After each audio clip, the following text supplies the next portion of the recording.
Humanity's encounter with saber-tooth cats goes back millions of years. These encounters were so significant that they even left their mark on our DNA. But we've never found fossils of humans and saber-tooth cats fighting to the death. So how did ancient people survive face-to-face with these deadly predators? Hi, it's me, and welcome to Paleologic. Today we are going back 9.6 million years ago to learn about an ancient saber-tooth cat. 9.6 million years ago, the world was very different.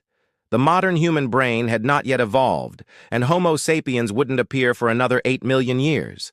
Instead, the star of today's episode, Megalodon, which means big tooth, was living in a world dominated by apes. Early ancestors of modern humans, called Australopithecines, were just starting to use rudimentary stone tools and walk upright on two legs.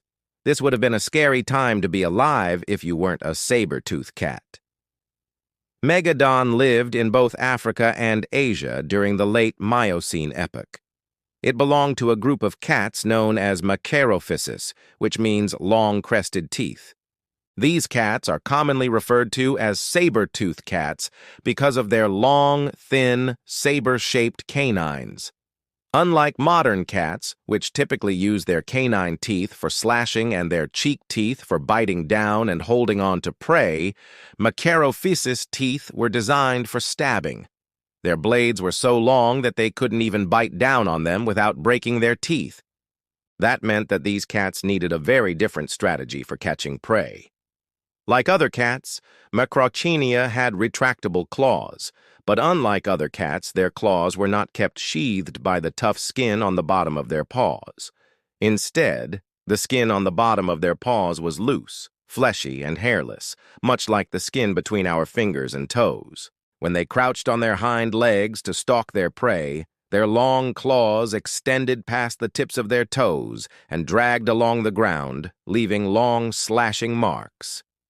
Megalodon was one of the largest Machairophysis, reaching a length of nearly 12 feet, including its tail. It weighed between 400 and 550 pounds. Its skull was huge, measuring almost 2 feet from nose to the back of the head. At the front of its skull, above its long, powerful jaws, sat two large round ears, each with its own bony shell. Behind those ears sat two eyes, each as big as a grapefruit. Megalodon's eyes were designed to see well in low-light conditions, making them perfect for hunting at night. But there was nothing cute about this cat. It was an ambush predator, and when it attacked, it was deadly. Its long, thin canines were perfectly suited for stabbing. Once it sank its teeth into its prey, the blade-like teeth tore through flesh and bone with ease.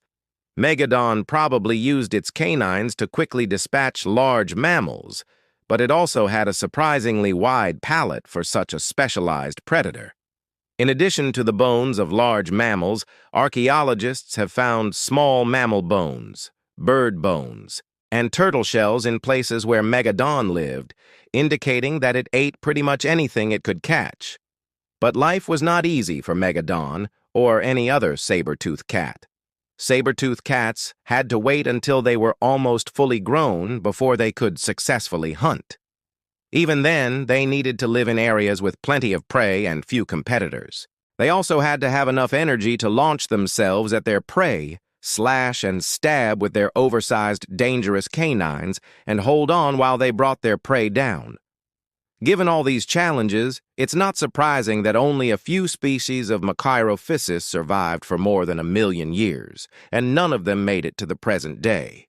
Instead, humans share our planet today with their descendants, the Felidae, which includes all modern cats. Like their ancestors, modern cats are ambush predators. They rely on their senses of sight and hearing to find prey, and they use their teeth and claws to bring that prey down. Modern cats are better equipped for this lifestyle than Machairophysis, though. Unlike Machairophysis, all of whose teeth are designed for slashing and stabbing, modern cats have teeth for biting down and holding on to their prey. This makes them more versatile predators. They can chase down and capture fast-moving prey, and they can also scavenge. To learn more about our saber-tooth cat relatives, click here to watch our episode on Smilodon, the saber-tooth cat that hunted in the Americas, or click here to watch this other episode. Don't forget to subscribe so you never miss an exciting episode. See you next time on Paleologic.